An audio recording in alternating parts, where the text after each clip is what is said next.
네, 친구들 반갑습니다. 한 주간 잘 지내셨나요? 뭐 얼굴 보니까 잘 지낸 것 같아요. 우리 같이 오늘 말씀 통해서 또 하나님을 좀 가까이 하는 시간이 되었으면 좋겠습니다. 우리 같이 말씀 볼 건데, 말씀 보기 전에 우리 지난주에 나눴던 말씀 가지고 우리 친구들이 밴드에다가 질문 올려준 게 있어서 좀 같이 좀 잠깐 생각해보고 넘어가도록 할게요. 지난주에 이제 말씀이 엘리야가 무서워서 도망친 얘기였죠. 이세벨을 무서워서 도망친 얘기였는데, 이제 그 말씀과 이제 영상을 보고 나서 친구들이, 아니 도대체 엘리야는 그렇게 기도 싸움도 잘 이기고 하나님이 함께 하심을 믿는데 왜 도망쳤을까라는 생각을 할 수밖에 없어요. 일반적인 사람이라면. 분명히 기도 싸움에서도 이겼고 거짓 선지자들 850명과의 싸움에서 하나님이 참 신임을 알게 됐는데, 왜 사람인 여왕은 아니죠, 왕비였던 이세벨이 무서워서 도망갔을까라는 생각을 해볼 수 있을 것 같아요. 그래서 우리 친구들이 그런 질문을 했어요. 도대체 왜 엘리야는 도망갔을까라는 질문을 한 친구들이 있었는데, 이렇게 생각하면 좋을 것 같아요.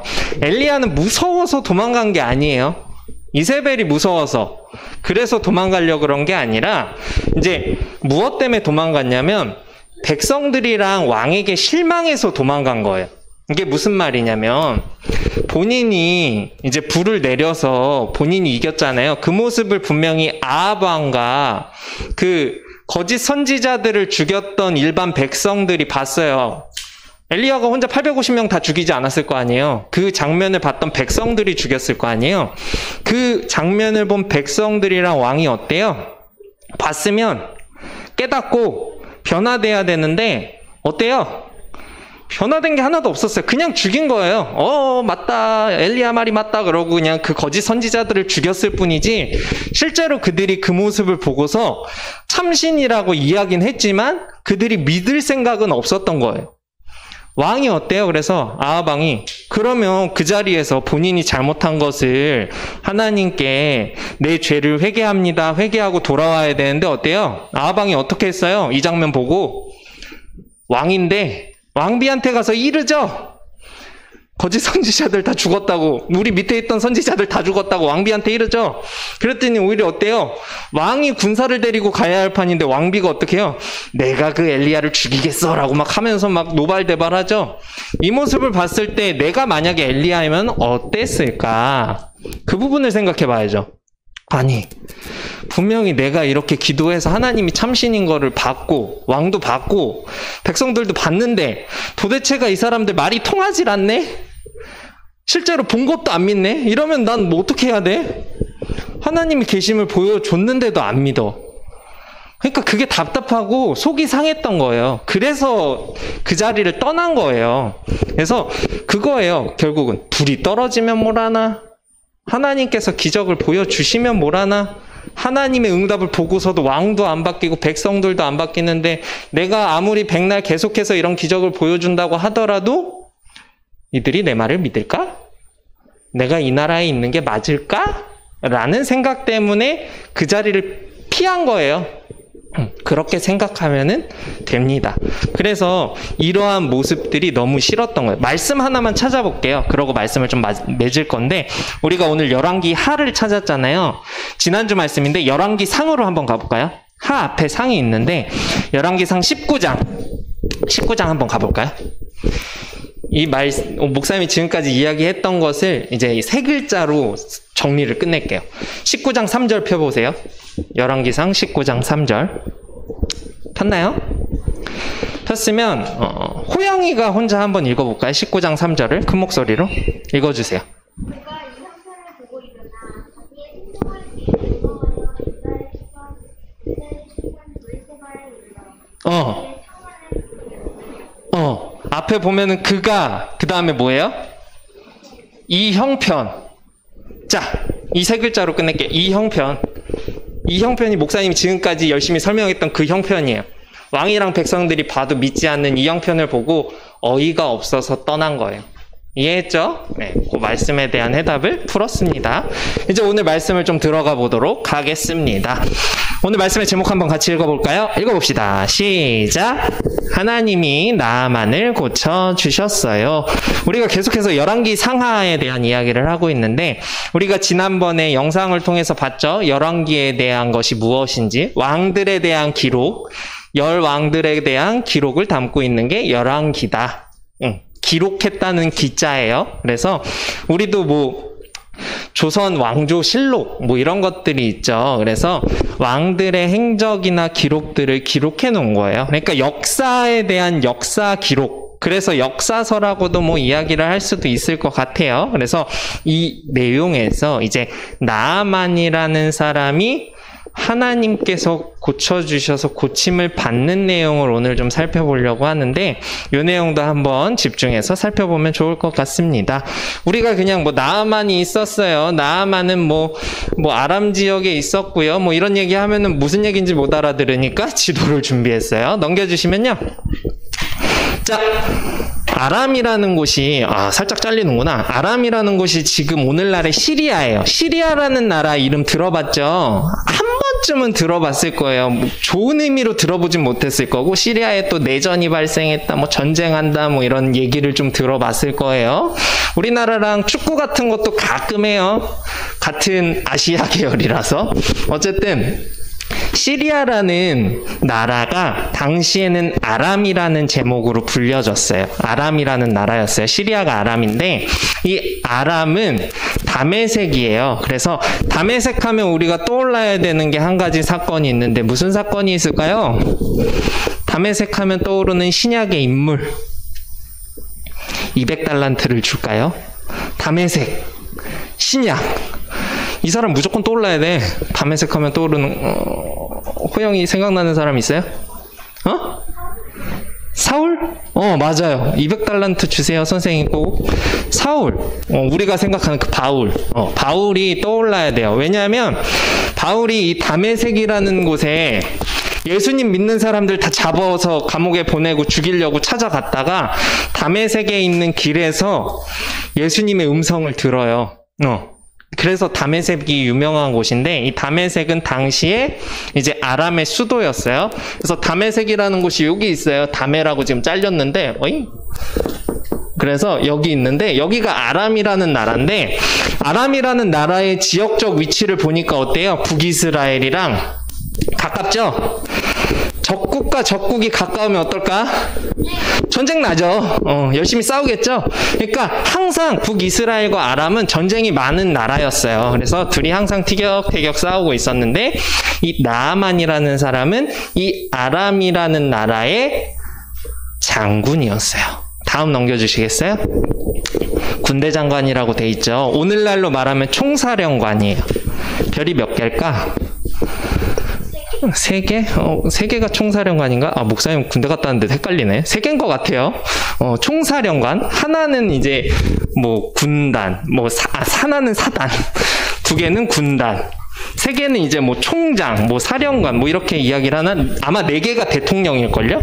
아닌가? 헷갈리네. 어쨌든 간에, 나아만이라는 군대 장관은 많은 권력을 가지고 있었겠죠? 군대 장관이니까, 사람들을 거느리는 사람이니까. 이 사람이 병을 한 가지 가지고 있었는데, 그게 바로 오늘 말씀에 나오는 성경에는 나병이라고 되어 있는데요. 다양한 말이 있어요. 한센병이라는 말도 있고 문둥병이라는 말도 있고 다양한 이름으로 나오는데 예전에는 성경책을 번역할 때 문둥병이라는 표현을 많이 썼는데 이 문둥병이라는 표현이 좋은 말은 아니거든요. 좋은 말이 아니라서 오늘날에는 나병이라고 좀 바꿨어요. 그래서 나병, 문둥병, 한센병 이 말은 다 똑같은 말이에요. 세 개가 다 같은 의미를 가지고 있는데 이거는 당시에 전염병이라고 해가지고 우리나라에도 우리 친구들 나중에 기회가 있으면 소록도인가요? 소록도로 알고 있는데 남해 쪽에 소록도라고 있어요. 거기에 한센병자들이 모여 사는 병원 같은 게 있거든요. 우리나라에도 있어요. 그래서 옛날에 이제 섬에다가 이 병이 걸리면 거기에 격리를 해놨던 거죠. 오늘날에 코로나 때문에 격리하는 것처럼 격리를 해놓는 시설이 있었어요. 전염병이라고 하니까 격리를 할 만하겠죠? 우리도 코로나 때문에 어디서 사건 터지고 이러면 격리하는 것처럼 격리를 했는데 어쨌든 이 병, 나병이라는 것의 특징은 시간이 지나면 추운지 더운지도 못 느끼고요. 내 몸이 아닌 거예요. 그래서 막 살이 떨어지고 몸이 안 좋은데 목사님이 사진을 준비할까 하다가 너무 우리가 속이 안 좋을 것 같아서 준비는 안 했어요. 혹시나 궁금하면 나병, 한센병 쳐보세요, 본인이. 그러면은 어떤 증상이 나타나는지가 잘 나와요, 온라인에. 차마 목사님이 준비는 안 했어요. 예전에 한번 설교할 땐 준비했었는데 같이 그런 걸 좀 보기가 좀 그런 것 같아서. 그래서 우리 친구들이 한번 찾아봐요. 그래서 심해지면 발가락이랑 손가락의 말단 부위, 끝부분 있죠? 이게 막 다 잘려 나가는 병이에요. 발가락, 손가락이. 그래서 몸도 안 좋아지고 어쨌든 간에 전염병이고 그러니까 당시엔 어땠을까요? 다 피했겠죠? 사람들이 그들에게, 한센병자들에게 가지 않으려고 했었을 거예요. 그런 남에게 말할 수 없는 아픈 병을 가지고 있었던 게 나아만 장군이었던 거죠. 제가 봤을 때 나아만 장군이 선천적으로 이 나병을 가지고 있었진 않았을 것 같아요. 만약에 어릴 때부터 나병을 가지고 있었으면 총사령관 할 수 있었을까? 못했겠죠. 아마 후천적으로 누군가에게 걸리게 된 것 같아요. 전염병이기 때문에. 그래서 후천적으로 걸리게 되고서 이제 그 병을 고치기 위해서 어떻게 해야 되지? 고민하고 있는 상황입니다. 다음 넘겨주시면요. 그래서 나아만이 결혼을 했었는데 아내가 북이스라엘의 노예로 팔려온 소녀를 데리고 있었대요. 북이스라엘에 전쟁을 계속했다고 했잖아요. 그러다 보니까 전쟁에서 이기면 어때요?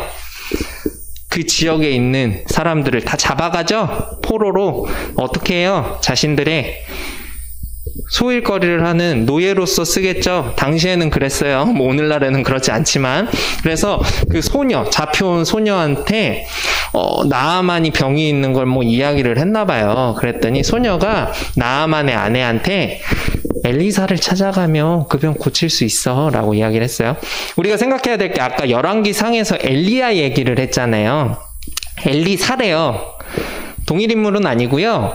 엘리야 다음에 온 선지자예요. 그래서 엘리야 다음에 엘리사거든요. 그래서 엘리사가 나아만의 병을 고칠 수 있다는 이야기를 했어요. 그래서 이 말씀을 좀 살펴보면은 아람 사람이 떼를 지어 나가서 이스라엘 땅에서 어린 소녀 하나를 잡았대요. 이 말에는 전쟁이란 말이 하나도 없지만 우리는 떼를 지어서 이스라엘 땅에 갔다는 걸 뭘로 생각할 수 있어야 돼요? 전쟁으로 생각할 수 있어야 돼. 이런 것들이 그냥 말로써 풀었을 때 우리 친구들이 그 이상의 것들을 생각해 볼 수 있는 게 언어적인 공부에서도 확실히 도움이 많이 돼요. 그래서 성경을 많이 읽는 게 국어 공부하는데도 굉장히 좋아요. 왜냐면 어려운 말들이 많거든. 그래서 목사님도 어렸을 때는 쉬운 성경 이런 게 별로 없었어요. 번역본이 많지 않았어서 옛날 성경은 더 어려웠거든요. 그리고 지금처럼 이렇게 목사님 나이가 몇 살이냐고 물어볼 것 같긴 한데 이렇게 읽는 게 아니라 위에서 아래로 읽는 성경을 목사님은 본 경험이 있어요. 그래서 위에서부터 아래로 읽어요, 성경을. 이렇게 한 글자씩 이렇게 내려가서. 아마 여기서 이걸 이해하는 분들은 나이가 좀 있으신 거라고 생각이 되는데 어쨌든 간에 옛날 말씀들이 결코 쉽지는 않았어요. 근데 그런 것들 무슨 얘기를 하다 이렇게 됐지? 어쨌든 그런 것들 통해서 이 소녀도 어쨌든 북이스라엘의 사람이었기 때문에 하나님에 대해서 알고 있었고 선지자에 대해서 알고 있었던 것 같아요. 그래서 그 소녀가 나아만 아내한테 그 병이 있으면 엘리사 한번 찾아가 보라고 이야기를 한 거죠. 그래서 이 말씀에서 보시다시피 떼를 지어 나가서 이스라엘 땅에서 어린 소녀 하나 잡아왔는데 그가 아내의 수종이라 그러는 게 말이 이렇게 되게 좋게 포장되어 있는 거지만 그냥 말 그대로 시키는 거 하는 거예요. 노예 생활을 하는 거죠. 그래서 그의 여주인에게 이르되 우리 주인이 사마리아에 계신 선지자 앞에 계셨으면 좋겠습니다. 이것도 말이 어렵죠. 선지자 앞에 계셨으면 뭐가 좋겠다는 걸까라는 생각을 할 수 있는데 그냥 이 말씀을 봤을 때 그가 병을 고치려면 이 선지자인 엘리사를 찾아가라는 거구나 라고 우리가 생각해 볼 수 있어야 한다는 거죠. 말이라는 게 그래요. 말이라는 건 굉장히 많은 의미를, 이 말도 어려울까? 함축이라는 말 알아요? 함축이 무슨 뜻인지 알아요? 한 단어가 가지고 있는 여러 가지 의미들을 이야기하는데 이 단어 하나를 통해서 다양한 생각들을 할 수 있게끔 한다는 거. 우리가 흔히 이야기할 때 어떤 것을 이야기했을 때 어떤 사람은 그거를 좋게 받아들이는 사람이 있고 어떤 사람은 그걸 나쁘게 받아들일 수 있는 사람이 있겠죠. 받아들이는 사람의 입장이나 상황에 따라서 같은 말도 사탕 발린 말로 보일 수가 있고 좋지 않은 말로 보일 수가 있다는 거예요. 어쨌든 간에 그러한 상황에서 이 여자 소녀가 나아만의 아내에게 이야기를 했으니까 아내는 어떨까요? 나아만에게 이야기를 해줬겠죠? 그래서 이야기를 해줍니다. 다음 넘겨주시면요. 그래서 아람 왕이 부탁을 한대요. 아람 왕이 부탁한다? 이 얘기를 들어보니까 나아만이 보통은 아닌 것 같아요. 보통은 아닌 장군인 것 같아요. 굉장히 용맹하고 잘 싸우고 리더십이 있지 않을까? 이게 무슨 말이냐? 나아만이 이제 한 소녀한테 우리 아내가 이야기를 들었는데 엘리사라는 선지자한테 가면 제 병이 나을 수 있을 것 같습니다. 아마 자신의 병을 오픈했나 봐요. 왕에게. 내가 지금 이 나병에 걸렸는데 이런 이야기를 오픈을 했나 봐요. 그랬더니 이제 아람 왕이 직접 북이스라엘 왕에게 편지를 써서 나아만 병 좀 고쳐달라고 이야기를 했대요. 이 말을 통해서 우리는 또 뭐 하나를 생각해 볼 수 있어요? 아람 왕이 나아만을 어떻게 생각했다? 몹시 아꼈다. 아꼈으니까 편지 써줬겠죠? 본인이 쓴 것도 아니고. 근데 왜 편지를 썼을까요? 사이가 안 좋잖아. 어쨌든 계속 싸웠었잖아. 근데 그 선지자를 만나려면 북이스라엘에 가야 되잖아요. 그러다 보니까 편지를 쓴 거예요. 근데 북이스라엘 왕 입장에서는 아람 왕이 편지를 써줬는데 뭐라는 거야? 왜 나한테 니네 장군 병을 낫게 해달라고 그러는 거야? 라고 분개를 했대요. 분노를 했대요. 그래서 나는 그럴 생각이 없어. 니네 장군 고쳐주면 너네 또 우리나라 쳐들어올 거잖아. 맞는 말이죠? 총사령관을 고쳐주는 나라가 어디 있어요? 바로 옆에 있는 나라, 우리랑 전쟁하는 나라가. 그러니까 북이스라엘 왕이 당황해가지고 분노해가지고 싫다고 이렇게 표현을 하는 것 같아요. 그래서 왕하 5장 7절에 보면은 이스라엘 왕이 아까 말했던 그 편지를 읽고 자기 옷을 찢었대요. 이거 예전에 한번 설명해 준 적 있는데 성경에서 나오는 옷을 찢었다는 표현은 무슨 표현일까요? 6학년 친구들이 기억을 하려나? 한 6학년 정도면 그때 한번 이야기할 때 있었던 것 같은데 옷을 찢다라는 표현이 뭘까요? 이것도 200달란트 줄까요? 옷을 찢다. 진짜 옷을 찢은 거 아니에요. 슈퍼맨 아니고. 뭘까? 옷을 찢었다는 표현이 뭘까요? 시연 알지 않아? 뭐예요? 안 돼. 끄덕였어. 왜 말을 안 해줘? 이한이가 해볼래? 옷을 찢었다. 분노하다 같은 거 아닌가요? 분노하다. 그래요. 분노하다. 혹시 조금 더 보충 설명 못 해주면 이한이한테 달란트를 줄게요. 보충 설명해줄 친구 있어요? 옷을 찢다. 옷을 찢다. 없어요. 이한이 200달란트 받으시면 될 것 같고 이 옷을 찢다는 표현은 그만큼 내 속이 답답하니까 찢겠죠? 답답하고 이거를 하나님께 기도하러 나아가겠다는 표현이에요. 분노해서 화가 나서 그런 것도 포함이 되는데 찢으면서 이렇게 얘기해요. 내가 사람을 죽이고 살리는 하나님이냐? 이게 뭔 말이에요? 뭔 소리 하는 거야? 약간 이런 느낌이죠. 아람 왕한테 내가 사람을 살리고 죽여? 내가 의사야? 약간 이런 느낌으로 이야기를 해요. 내가 신이야? 그러면서 그가 어찌하여 사람을 내게로 보내 나아만의 병을 고치라고 하냐. 너는 좀 깊이 생각하고 시비 걸지 마라. 약간 이런 얘기예요. 니네가 생각해봐. 우리 옆 동네에 있는 너네 총사령관을 내가 고쳐주는 거는 그건 뭐 하자는 시나리오고 스토리야. 약간 이런 이야기겠죠? 그러니까 어이가 없는 거예요. 목사님이 만약에 북이스라엘 왕이었어도 똑같이 반응했을 것 같아. 뭔 소리 하는 거야? 죽으면 우리한테는 오히려 나은 거지. 리더십을 가진 장군이 죽으면 우리나라의 사람도 아니고. 그러니까 그런 얘기를 했던 거예요. 다음 넘겨주시면요. 이제 엘리사가 있는데 북이스라엘 왕이 아람 왕의 편지를 받고 당황했다는 소식을 듣고 엘리사가 약간 더 대인배죠. 나아만을 조용히 자신의 집으로 초대했대요. 북이스라엘에 있었을 거예요. 그러니까 조용히 부른 것 같아요. 이렇게 어떻게 불렀는지는 잘 모르겠어요. 성경에 그런 내용까지 자세히는 안 나오는데, 자세히는 안 나오지만 나아만을 자신의 집으로 초대를 했대요. 그래서 나아만이 그 소식을 듣고 신나서 엘리사의 집으로 가요. 갔는데 또 재밌는 일이 발생해요.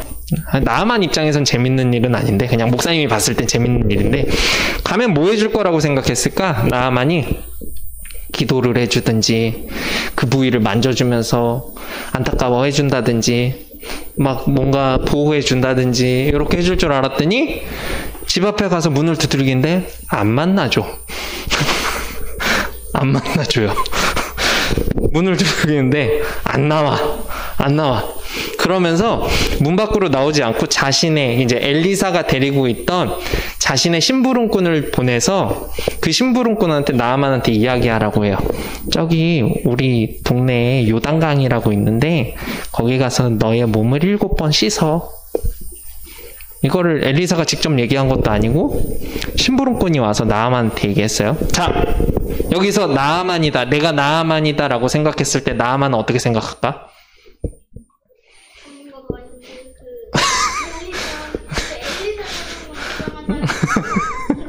그래. 전문가도 아닌 사람이 와서 엘리사의 종이라는 애가 와가지고 갑자기 요단강 가서 7번 씻으세요 라고 하면은 기분이 어때요?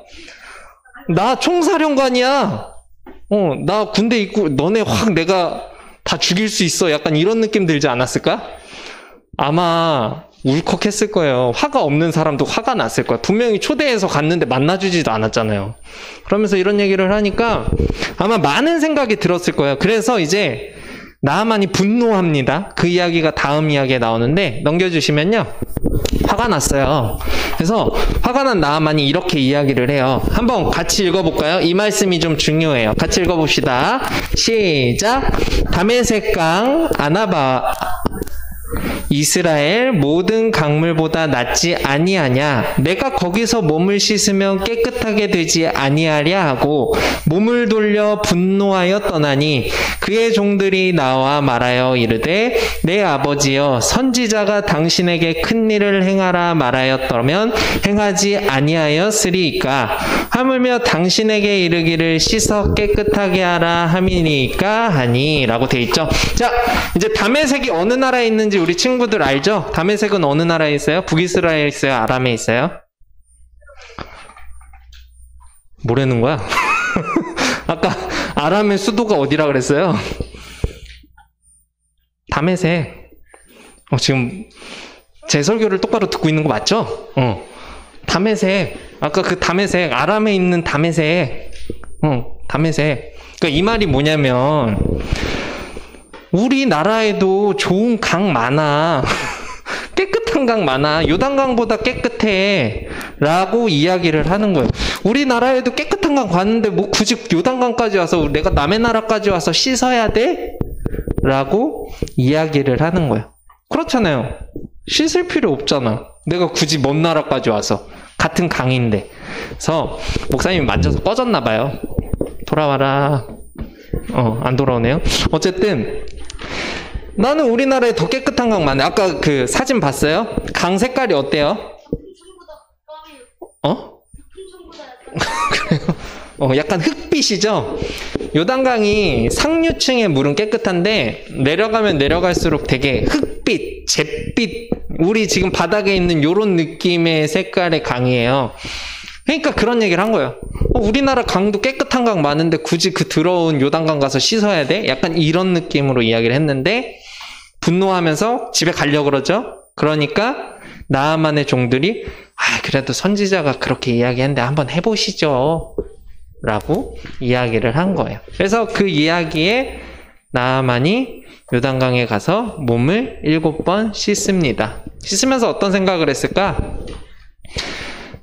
내가 진짜 하라니까 한다. 약간 이런 느낌으로 했겠죠? 이런 느낌으로 했을 것 같아요. 목사님이어도 그럴 것 같아요. 한 번도 아니잖아요. 7번을 씻으래요. 씻고 닦고 씻고 닦고 씻고 닦고 7번을 한다는 건데 힘들었을 것 같아요. 이거 한다고 굳이 효과가 있을까? 이런 마음도 있었을 것 같고 어쨌든 그런 일들을 통해서 놀라운 일이 벌어지죠. 나아만이 병이 낫게 돼요. 7번 씻은 후에. 그러면 우리가 이 말씀을 통해서 지금 말씀이 안 나오는데 결론을 조금 살펴보면 나왔다. 다음 넘겨주시면요. 안녕? 결론을 살펴보면 나오면 알려줘요. 결론은 이거예요.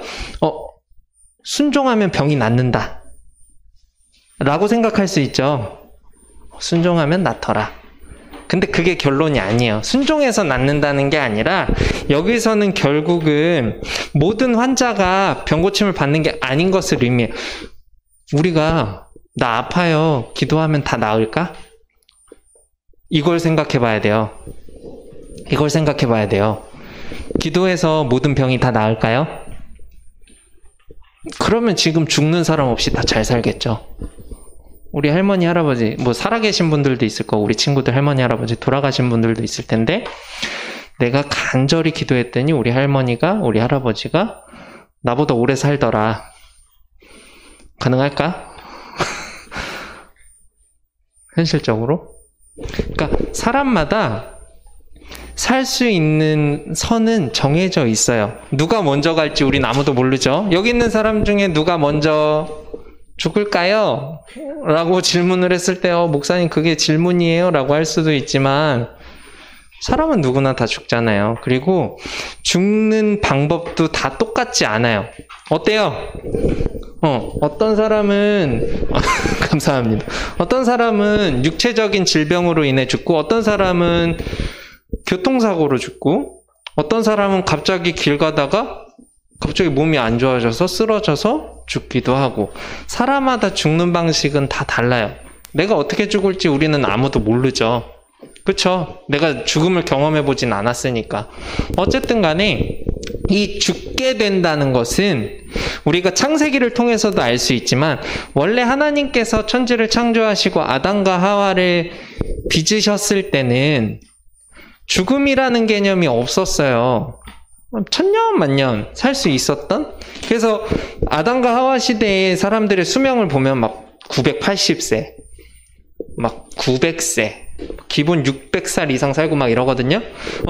그때 당시의 사람들의 모습과 지금의 사람들의 모습은 좀 다르죠. 그때보다 더 덜 살죠. 지금은 많이 살면 막 120살 넘으면 기네스에 막 나오겠죠.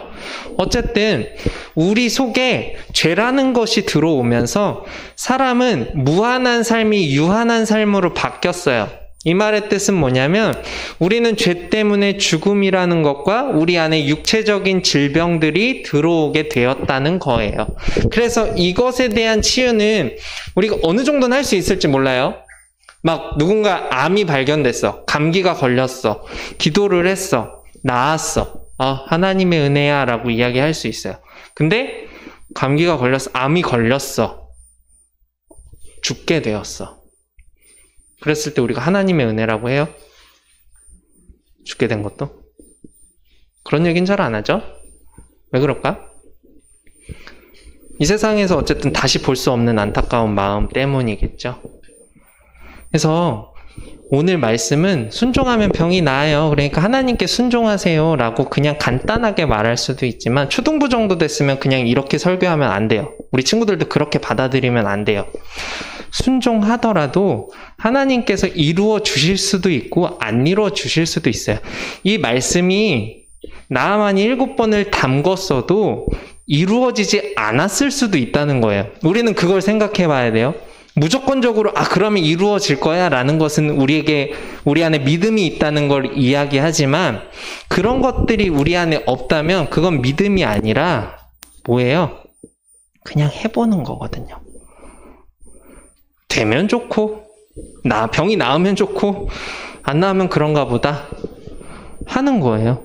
그래서 이러한 것들은 내가 좌지우지할 수 있는 게 아니라 하나님께서 우리에게 주신 우리 삶의 한도, 내가 살 수 있는 기한이 정해져 있어요. 우리는 모르지만 우리는 언젠가 죽잖아요. 그 죽기까지 내가 어떻게 사느냐가 중요한 거지 그 죽음으로 인해서 내가 나 죽게 되면 하나님 안 믿을 거야. 순종 안 해도 잘 살더라. 이게 아니라는 거거든요. 결국은 우리에게는 하나님께서 우리에게 자유의지라는 걸 주셔서 내가 하나님 믿든 안 믿든 내가 선택하고 마음대로 살아갈 수 있는 세상 속에 살아있지만 이 세상에서의 삶이 끝나면 어때요? 그 이후의 삶은 하나님과 함께 살 수 있느냐 없느냐는 이 땅에서 우리 친구들이 한 믿음 생활 그걸로 인해서 결정이 난다는 거예요. 그러니까 결국은 이 땅에서는 평생 못 살잖아요. 영원히 살 수 없잖아요.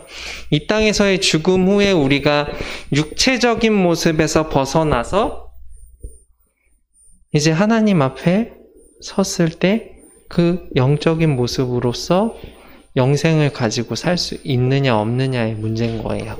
이 땅에서의 삶은 누구나 유한해요. 우린 다 죽을 거예요. 목사님이 예언 하나 할까요? 우린 모두 다 죽어요. 틀린 말일까요? 맞는 말일 거예요. 그 이후의 삶을 우리는 어떻게 살아갈 거냐는 거죠. 이 땅에서 죽고 나면 예수님 앞에 섰을 때 예수님 손잡고 천국 갈 거냐? 예수님 손 못 잡고 지옥 갈 거냐? 둘 중 하나라는 거예요. 근데 그 삶은 유한하지 않아요. 무한해요. 끔찍하지 않아요?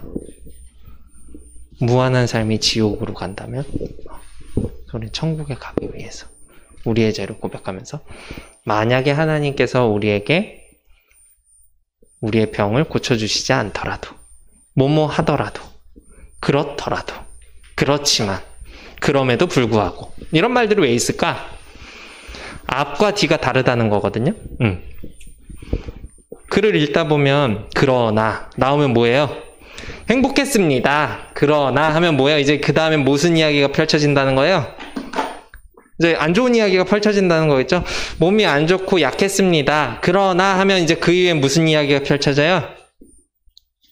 좋은 이야기가 펼쳐지겠죠? 앞에 부정이 있으면 가운데 뭐 그럼에도 불구하고 그러나 이런 이야기들이 있으면 이제 상황이 바뀌어요. 우리 친구들의 상황은 지금 어때요? 믿음이 있을 수도 있고 없을 수도 있는 상황이에요.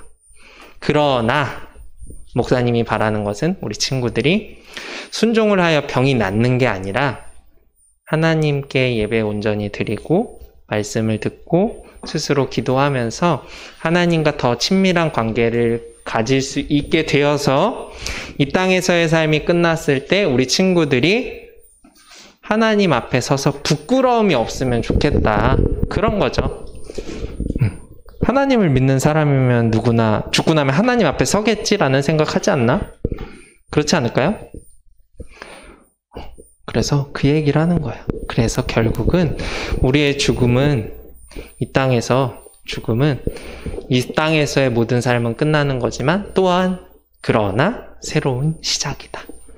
그 시작에서 하나님과 예수님과 영원히 함께 하려면 우리가 이 땅에서 뭘 해야 된다? 예수님을 온전히 믿고 하나님이 원하시는 삶을 살아가야 한다. 그런 얘기도 좀 나누고 싶긴 한데 이야기가 길어져요. 죽기 직전에 예수님 믿고 돌아가시는 분들도 있어요. 병원에서 암 환자들. 목사님 어머니께서 이제 병원에서 암 환자들 사역을 하셨었는데 이제 평생 동안 나는 예수 압니다. 천국 안 가 지옥 갈 거야 막 이랬던 분들이 죽기 며칠 전에 예수님 믿고 기도하고 죽으시는 분들이 있어요. 그분들 천국 가요 안 가요? 이 땅에서 80년 동안 예수님 안 믿다가 이틀 3일 정도 나 예수님 믿을게요 하면 천국 가요 안 가요? 못 갈 것 같아요? 갈 것 같아요? 우리는 몰라요. 근데 그 고백이 정말 진심될 고백이라면 하나님께서는 들으실 거예요. 평생 예수님 믿는 사람이 더 천국에 갈 확률이 낮은 거 알아요? 친구들? 왜 그럴까?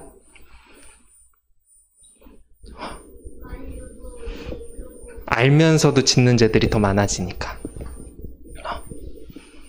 나중에 믿는 게, 저는 목사님은 그런 생각도 했어요. 아, 내가 차라리 어릴 때부터 예수님을 알던 게 아니라 좀 죽기 직전에 알았으면 좋지 않았을까. 그런 생각도 해본 적이 있어요. 솔직하게.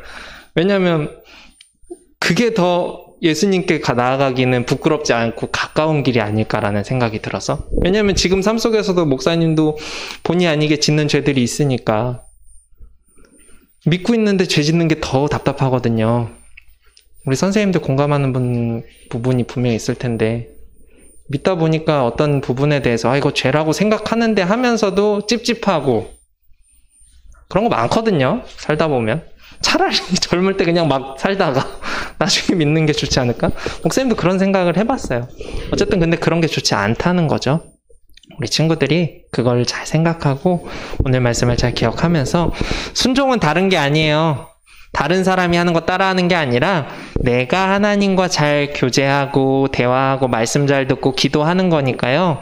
남이 해주는 거 아니에요. 부모님이 예수님 잘 믿는다고 천국 나도 따라가는 거 아니에요. 엄마 아빠가 천국 티켓 갖고 있다고 나도 티켓 받아서 같이 가는 거 아니에요. 친구들, 내가 가는 거예요. 우리 부모님은 갈 수 있지만 나는 못 갈 수도 있어요. 우리 언니, 오빠, 누나, 동생은 갈 수 있지만 나는 못 갈 수도 있어요. 나만 갈 수도 있어요. 그것은 하나님께서 보여주시는 결정이다. 우리는 아무것도 알 수 없다.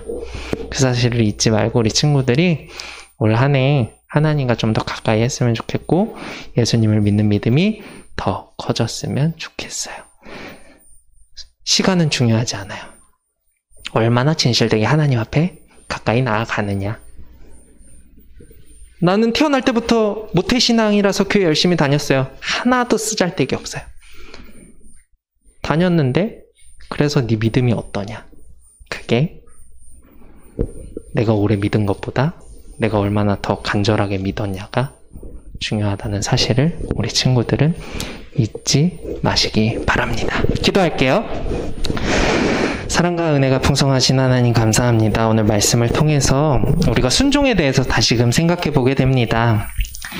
항상 우리가 기도한다고 이루어지는 것이 아닌데 우리는 기도하면 다 이루어지고 그게 되면 하나님의 은혜라고 생각하면서 그게 이루어지지 않으면 진짜 하나님 안 계신 거 아니야? 하나님이 나랑 정말 함께 하시나? 하나님은 사랑이 맞으신가? 왜 내 아픔과 고통은 외면하시지? 라는 생각을 할 때가 많이 있지만 그런 과정 또한 우리가 하나님을 더욱더 잘 알아가고 하나님께 순종하기를 바라시는 하나님의 사랑의 마음이시라는 사실을 우리 친구들이 잊지 않게 해주시고 이번 한 주간도 하나님 안에서 정말 진실되게 믿음으로 살아가는 친구들 되게 하여 주시고 헌금 드린 친구들의 손길도 기억하여 주시고 그 가정도 축복해 주세요. 감사드리며 예수님의 이름으로 기도합니다. 아멘.